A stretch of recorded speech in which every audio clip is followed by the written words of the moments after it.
I once traveled to a small town called Rayashki. It was located high up within the Arctic Circle, and it was frigid cold all year long. After my visit there, I traveled to many more places, from Zealand to the Balkan Peninsula. My journey went on and on. But above all other places, I kept finding my thoughts returning to that little town, to its incandescent lights glowing in the long dark of the polar night, to the shared dream of the people there.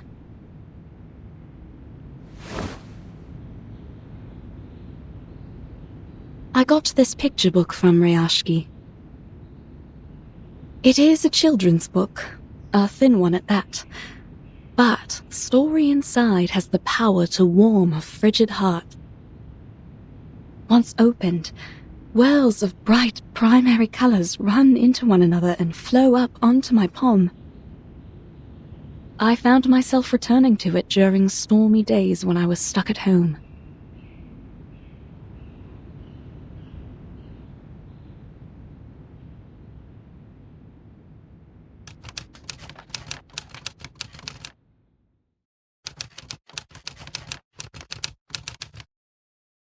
This is a story about honest and ordinary people.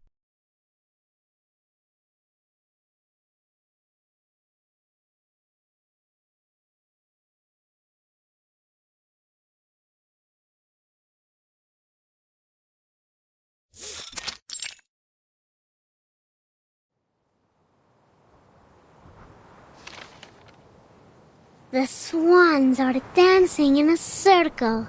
Their arms go back and forth. Vila and the swans have done this dance almost 20 times last week. She taught the swans all their beautiful moves. Swan Lake is the best ballet ever. I remembered Mr. Evgeny once said so. He also said the tortoises would come to watch the show. But why would tortoises want to watch Swan Lake? Vila says she doesn't like the tortoises. She likes knowledge. I don't know much about knowledge. But I think Miss Vila's always right. Only between you and me? Vila smells like seaweed and coral. But those are happy smells to me. I think she must be the princess of the ocean. But she tells us she is not special, and that everyone here is equal, no matter if they are a princess or a swan. That we all have 2 feet and 10 fingers, and if we all work together, we can build the beacon to the future. I hope in the future we still get to sing and dance when we are not building beacons. Nina's favorite food is called alonka.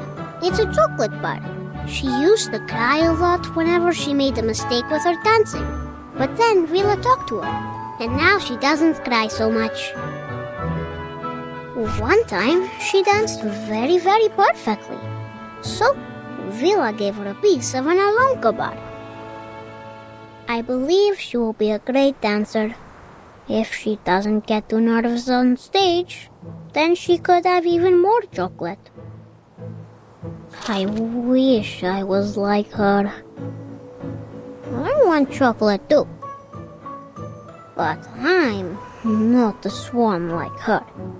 And now, there's never any Alyonka in the canteen's cupboard.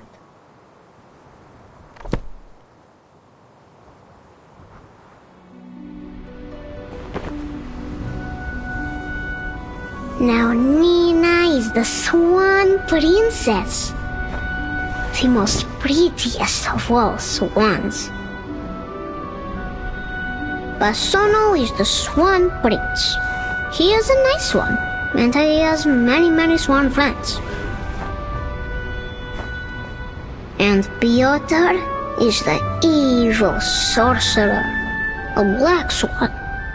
Nobody wanted to be the bad guy, but Piotr doesn't mind. He is very serious and always bossy to everyone, so he doesn't have many swan friends. Piotr just wants to do his job as perfectly as he can, because he loves our town. Now, August is not a swan, but he also loves his town. Then there is a little mouse who moves as quickly as the blowing wind. Will it be our new visitor? What was it that Vila said about new visitors? I don't remember now.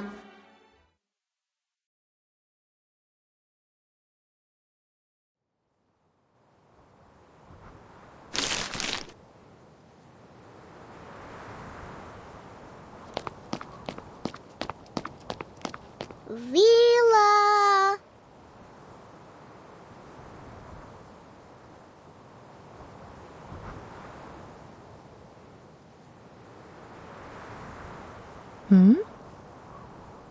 Reporting to you, Comrade Vila. I have a very important question. Well, then go ahead, little Comrade Avgust. How should we receive the new visitors coming to town? Maybe we can welcome them with Salienka? Or friendship? Or maybe something else? We will welcome them with white snow, with smiles on our faces, and with welcoming arms we use to achieve our dreams, as we do for everyone who comes here, little comrade.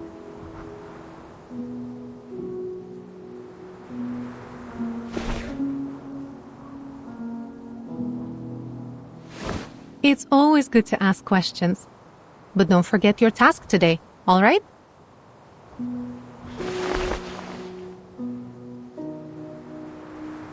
Oh! I won't. My drawings are important, but Vila says entertaining our new friends is also important. Which one comes first?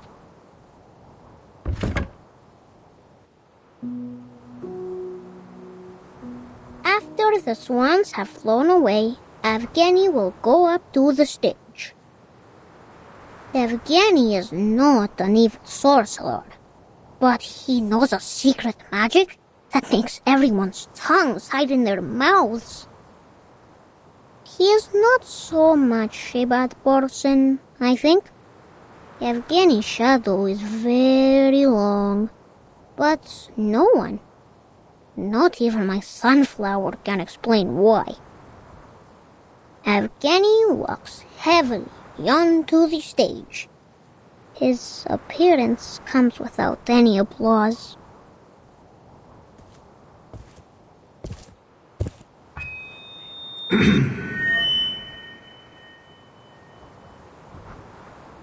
We have received a telegraph.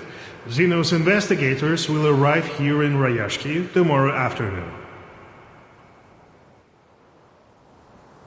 And we will be hosting a welcome ceremony.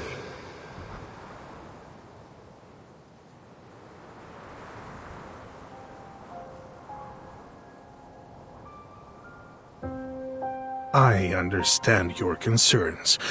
I know you don't want Zeno to interfere with your lives, nor do you want their troops stationed here. And I would remind you that they have honored their side of the deal for decades now.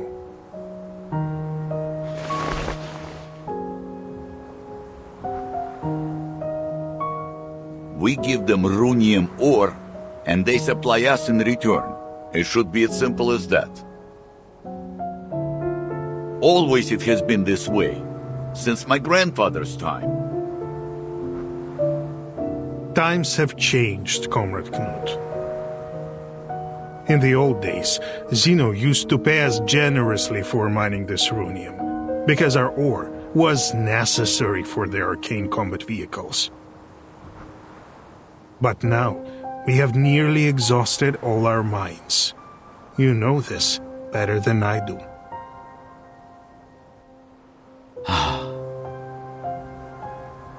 But isn't there some other work we can do?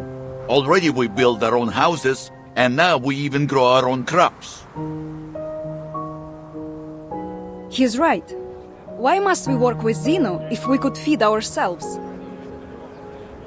Comrades, calm yourselves. Evgeny is doing this for everybody's sake. Have you forgotten about those little monsters? Is there anyone left on our defense team that hasn't been injured fighting them?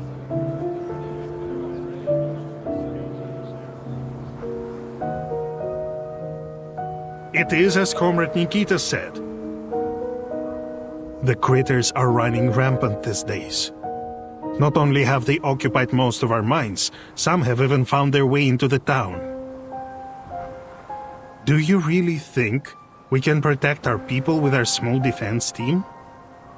Don't you care about your neighbor's safety? Do you want to keep Rayashki an isolated town just to let it die? Rayashki is more than an isolated town, Evgeny. And we all know that. But this is the reality we all must face now.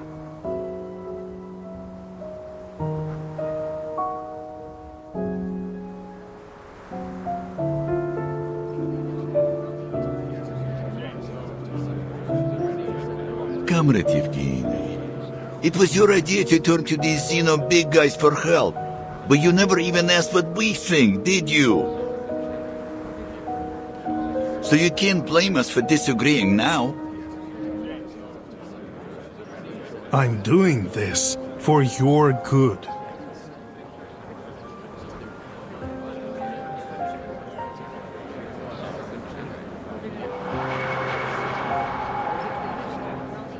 We can take care of ourselves.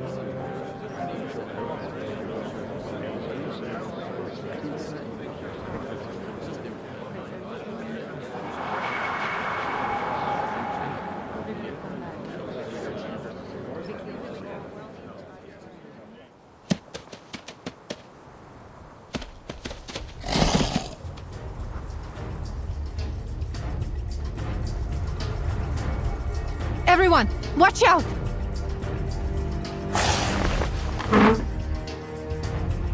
Defense team! On it!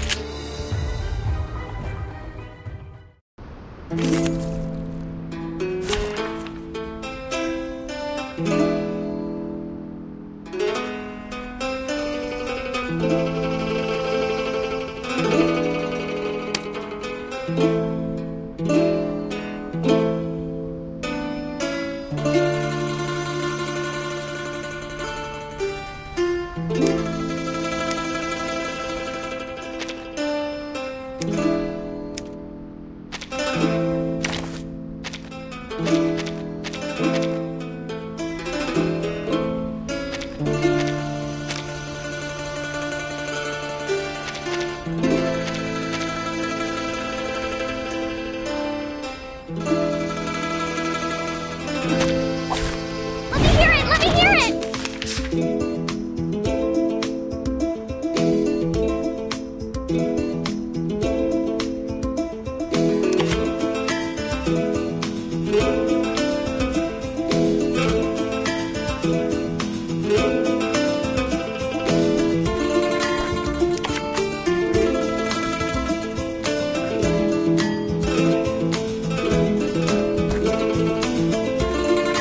Oh, I can't agree more. That's coming up next. Fine. Nonsense! Oh, I gotta go! It's over. Hopefully, the victory won't make me more recognizable.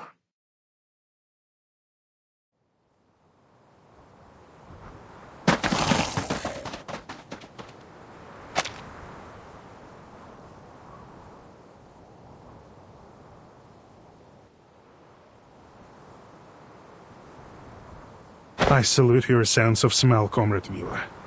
We could have suffered much more severe consequences without your forewarning.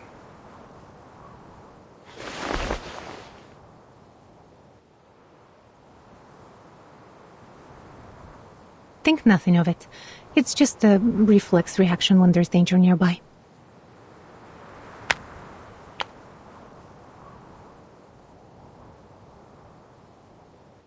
But this incursion has proved my point. We need Zeno's help. The other townspeople are not gifted with your set of talents. We are all vulnerable to the growing dangers. Wouldn't you agree? I only ask you to put yourself in their shoes.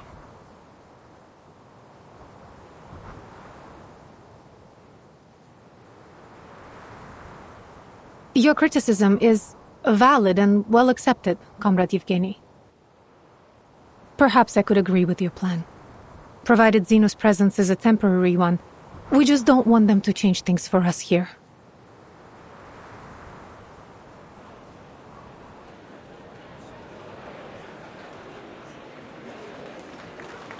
I'm glad that you have finally come to realize what is best for us.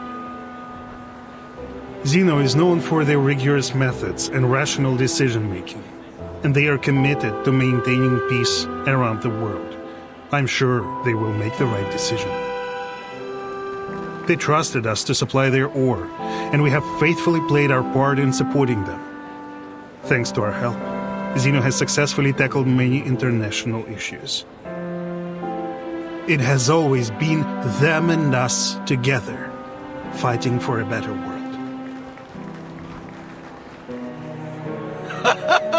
When he puts it that way, he is right. We should be proud of our cooperation.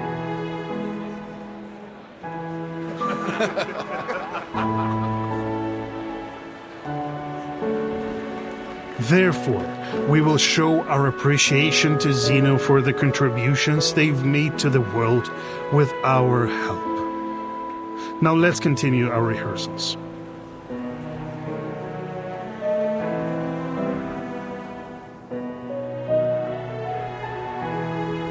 Have you seen August?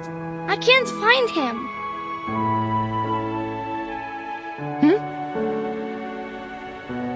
Strange. Where did he go? Looking for a new Lincoln left in the cupboards, I bet. He's always breaking the rules, doing whatever he wants. We shouldn't talk badly about our classmate, Piotr. He's one of us.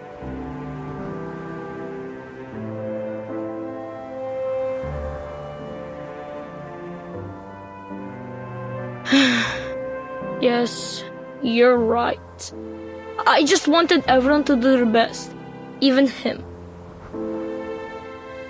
Don't worry, kids. We will find him.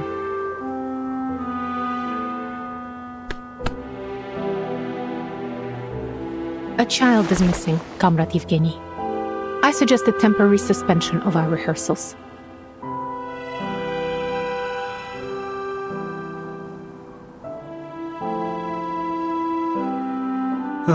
It must be that strange kid again. He is always sneaking away like this.